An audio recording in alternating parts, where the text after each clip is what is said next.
Started with a dinner plan. Nothing dramatic, nothing anyone else would even notice. Just a simple Thursday night reservation at our favorite Italian place. The kind of place we went to when we needed to feel like ourselves again. No errands, no work talk, just the warm flicker of candlelight between us and the low hum of old jazz trickling through the speakers. We'd gone there every other month for the last 3 years. It was routine, sacred in its own quiet way. She canceled that morning, said she had to stay late for a meeting. Can we reschedule? She asked, brushing her hand through her hair, like she always did when she was distracted. Next week, maybe? I said, sure, of course, and smiled because it wasn't a big deal. Meetings happen. Schedules shift. Life doesn't always bend to tradition. But something about the way she avoided eye contact as she reached for her keys stuck with me. Like she was rushing the moment. Like she didn't want to stand still long enough for me to notice something. Still, I told myself it was nothing. I watched her walk out the door in that navy blouse I hadn't seen in a while, paired with jeans just tight enough to remind me she still had it. Grace, style, presence. The door shut with a soft click, and I returned to my coffee and emails. But that moment stayed, lodged. Throughout the day, it tapped at the back of my mind while I answered calls and filed reports. I didn't tell anyone. Why would I? A canceled dinner? That's hardly scandalous. But sometimes it's not about the event. It's about the feeling. That shift in the atmosphere you can't quite name but can't seem to shake. When I got home that night, she was already in bed. Not asleep, just lying there with her eyes on her phone, the glow of the screen lighting up her face in the dark. You're home early, Inky, I said. She smiled without looking at me. Meeting got canceled last minute. I figured I'd just come home and get some rest. Canceled? I repeated. You didn't text me. She shrugged. I didn't think it mattered. That stung in a small, unexpected way. I sat down on the edge of the bed, kicked off my shoes slowly, trying to read her like I used to be able to. But her eyes were locked onto that screen, fingers tapping rapidly, then stopping, then tapping again. Who are you talking to? I asked. She turned the phone face down on the nightstand. Just Maya from work. She's venting about something. I nodded, but my chest tightened. It was subtle, barely worth noting. But the way she placed that phone down, face down, like she didn't want me to see, stirred something in me. Again, I told myself I was imagining it. I turned off the lamp on my side of the bed and tried to sleep. But her breathing wasn't calm like usual. She turned every few minutes, and when she finally settled, I could swear I heard a quiet buzz from the phone. She didn't move. I stared at the ceiling for what felt like hours. The next few days passed quietly. Maybe too quietly. She was polite, warm even, but distant in a way I couldn't name. It's a strange feeling when the person you know best begins to feel like a guest in your home. The conversations were still there, but thinner, more functional, less curiosity, more routine. On Saturday, I suggested we go to the lake. We used to do that all the time. Pack a thermos of coffee, drive out in the morning, sit on the dock, and talk about nothing for hours. She hesitated. I might have to work this weekend. Might? She gave me a tight smile. We're launching a new campaign next week. It's been hectic. Of course, I said. But she didn't open her laptop once that weekend. She spent most of Saturday on her phone, curled up on the couch. I asked her what she was reading. She said she was just catching up on news. But she flinched when I leaned over to glance at the screen. I didn't push it. I just walked to the kitchen and poured myself another cup of coffee. That night, I lay awake again. I told myself I was being paranoid. People get busy. People grow apart sometimes, and it's nobody's fault. But deep down, I wasn't buying it. I knew her. I'd known her laughter, her stillness, her way of unconsciously brushing her foot against mine when we sat on the couch. Those things weren't there anymore. The following Tuesday, I came home early from work. I didn't tell her I was leaving the office ahead of schedule. I wasn't planning anything dramatic. I just wanted to surprise her. Maybe make dinner together, rekindle something, prove myself wrong. But the house was empty. Her car was gone. I checked the clock, 4:45. She usually got home by 5:15. I figured she was just out running errands. Still, I walked into the kitchen, checked the counter. No note, no text. I sat down, waited. Time passed slowly. At 5:50, I finally heard the door unlock. She walked in with a grocery bag, slightly breathless. "Hey," she said, forcing a smile. "Didn't expect you home already." "Got off. Early. Thought we could have dinner." She hesitated. "I was going to make something." I walked over, peeked into the bag. Just a bottle of wine and a bag of chips. "That's dinner?" She laughed nervously. "Okay, I was going to order something. I don't know, I didn't plan well." Her hand brushed my arm. It was soft, familiar, but it felt calculated, like she was trying to reset the mood. I let it go. For now. The next morning, she left her phone on the table while she took a shower. That never happened. She usually kept it with her, like an extension of her body. I didn't touch it. I couldn't bring myself to. But I stared at it like it held all the answers. My heart thudded in my chest, every second daring me to pick it up. Instead, I walked away. Later that evening, I noticed her ringtone had been changed. It used to be a soft chime. Now it was silent, just vibrations. I asked her about it. She shrugged. "Meetings have been non-stop. It's less disruptive this way." Makes sense, but it didn't feel right. I started paying attention, not snooping, not yet, just watching. She laughed less around me. She lingered longer in the hallway when taking calls. Sometimes she'd step outside to get some air, and when I offered to join, she'd wave me off. "I just need a minute," she'd say. One night, I caught the tail end of a text as she tilted her phone just slightly. "Can't wait to see you again." When she noticed me nearby, she locked her screen. My stomach dropped, but again, I said nothing. I didn't want to accuse her. I didn't want to be wrong. I wanted to believe we were just drifting a little, that we'd find our way back, that it was stress, work, timing, anything but betrayal. But you can't unsee things. You can't unfeel them. One night, I sat alone in the living room after she'd gone to bed. The silence was unbearable. The air felt thick, like it was pressing in on me. I stared at a picture of us from 3 summers ago. Her head on my shoulder, both of us smiling like we had nowhere better to be. I tried to remember what that felt like. I couldn't. So I made a quiet decision.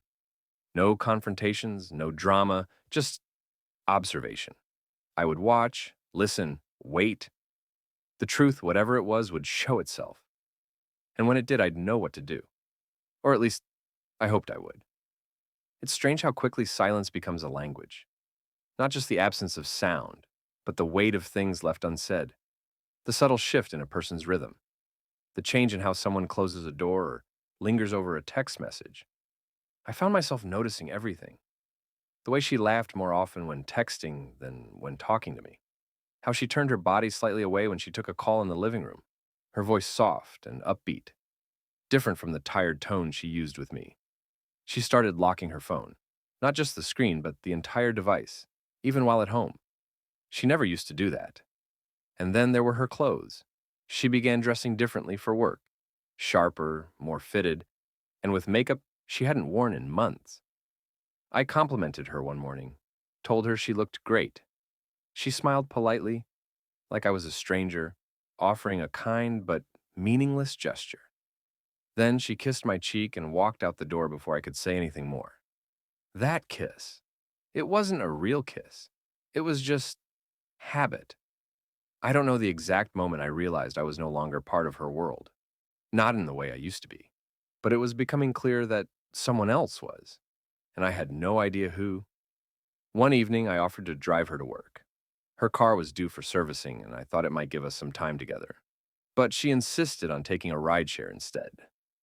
"Why not let me drive you?" I asked gently. "I already booked it," she said quickly. "It's fine. You'll be late for your meetings." She smiled too fast, and her hand hovered near her phone again. I didn't argue. I just nodded and watched from the window as she got into the car.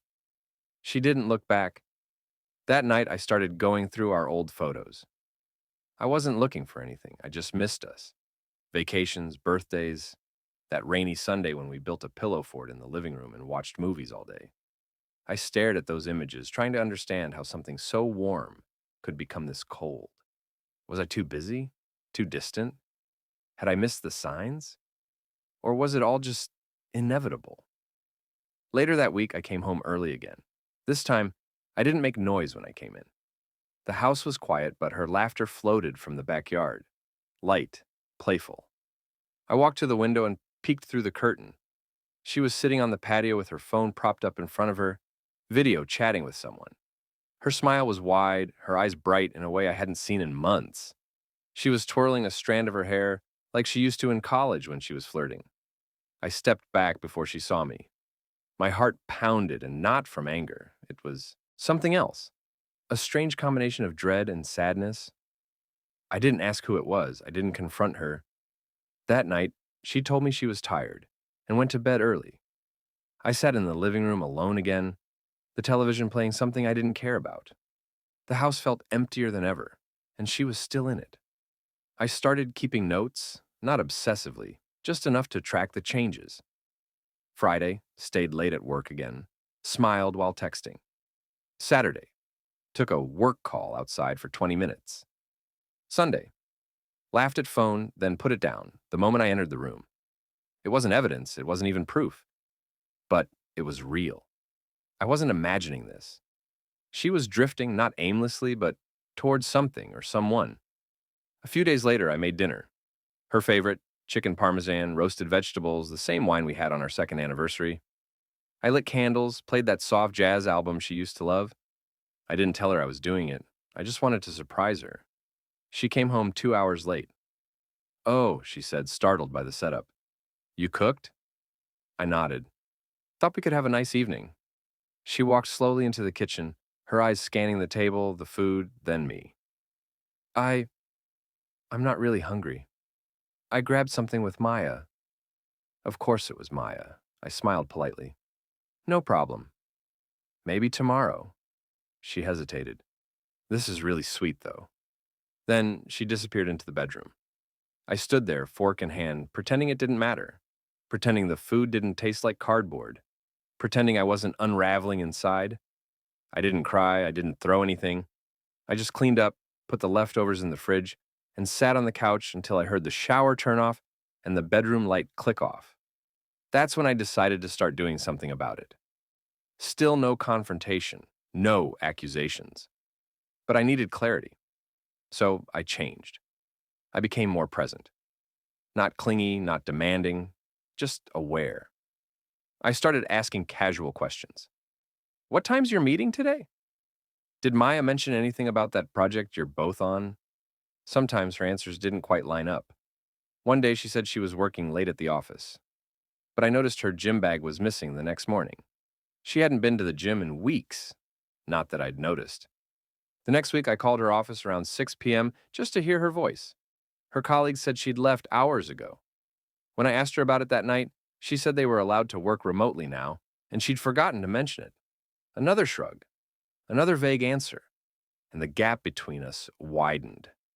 I started staying up later, not out of spite, just to think, to process. I began to look through her social media activity.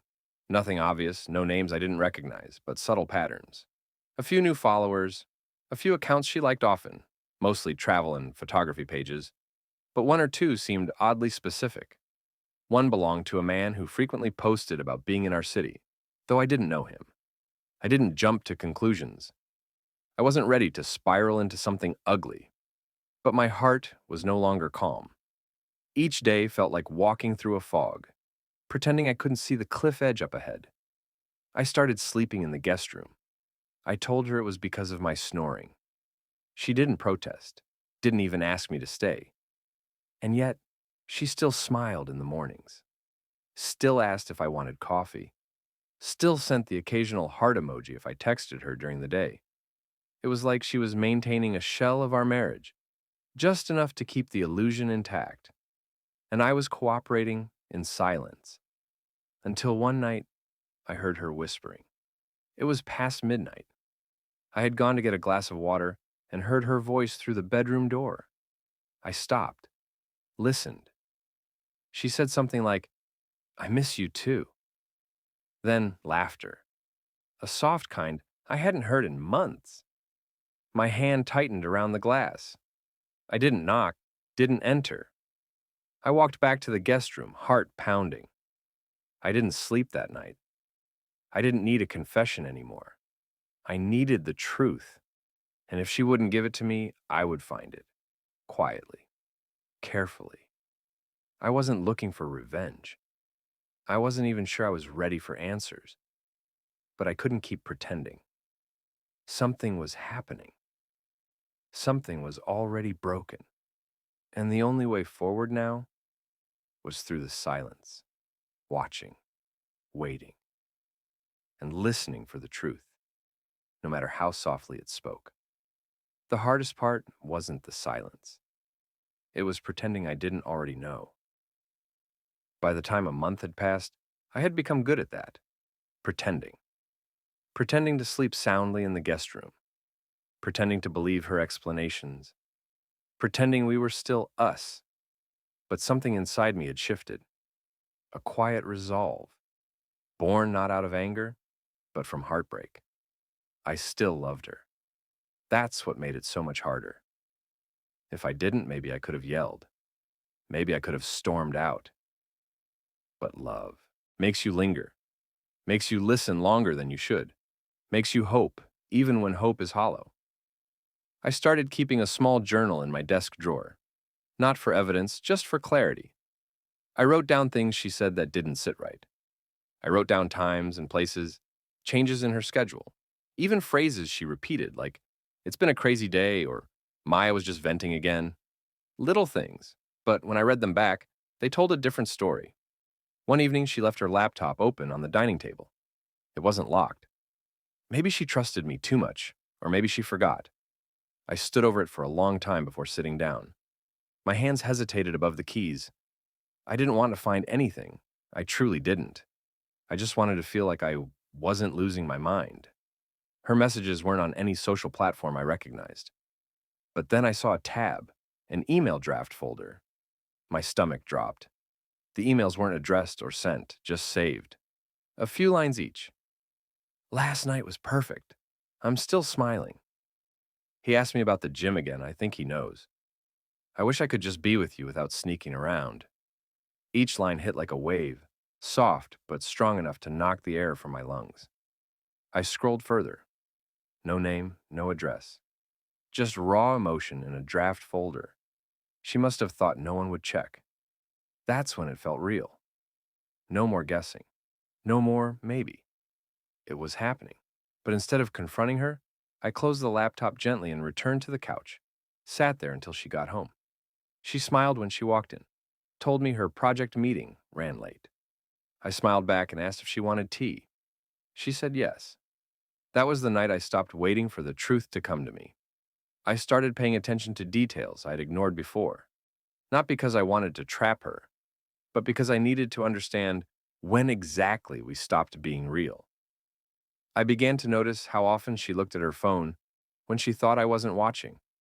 The subtle way she touched her neck when she was nervous. How her replies were always just a second too slow when I asked where she had been. She had become careful, but not careful enough. One Sunday, she left to run errands. I waited 20 minutes, then followed her. Not to spy, but to see where she would go. Her usual grocery store was 10 minutes away, but her car turned the other direction. I stayed a few cars behind, keeping my distance. She parked on a quiet side street near a small coffee shop.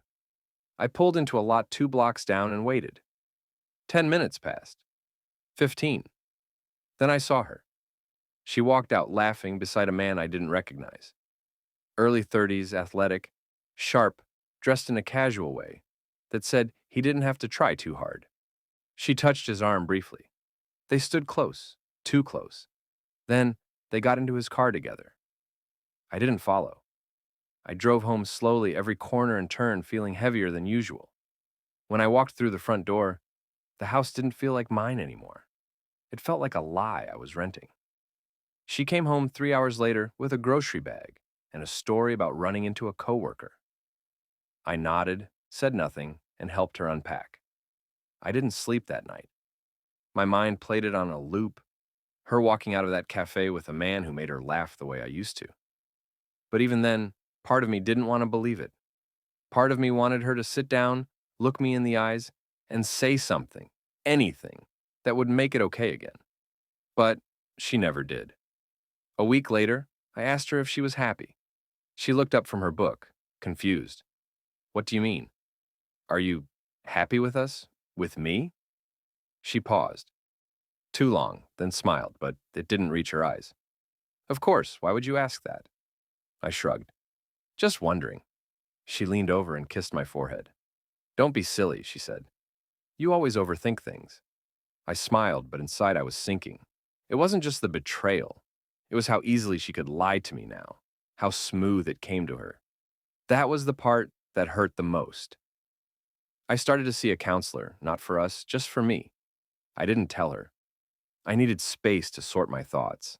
I needed someone to help me process this without bias, without anger. Each session I talked about her in the past tense, even though we still lived under the same roof. That realization broke me a little more each time. She wasn't cruel. She didn't start fights. She still asked about my day, still wore the necklace I gave her on our 3rd anniversary. But it was all a performance now. I could see it in the small things, the delayed answers, the eyes that avoided mine, the way she pulled her phone closer when I sat beside her.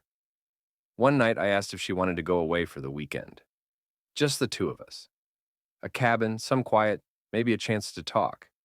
She hesitated. I can't. Maya and I already made plans for Saturday. Of course it was Maya.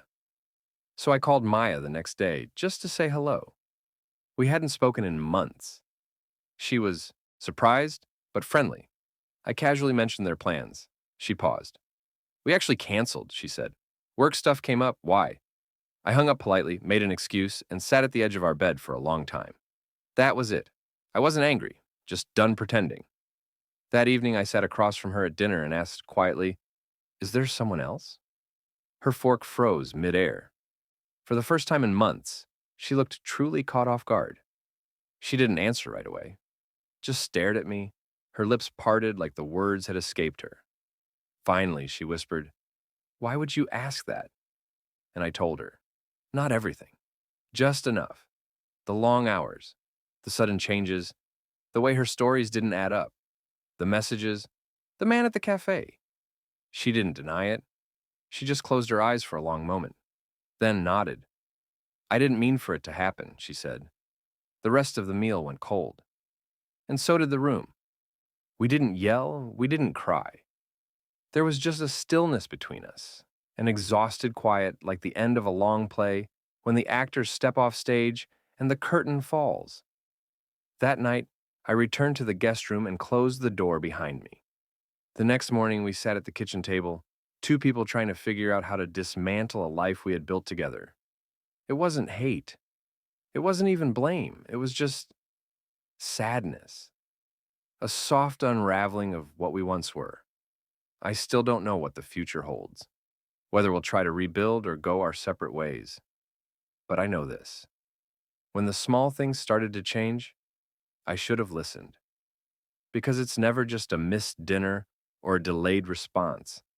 It's the quiet erosion of connection, the unspoken choices that lead us away from each other. Now I know. And sometimes knowing is the hardest part.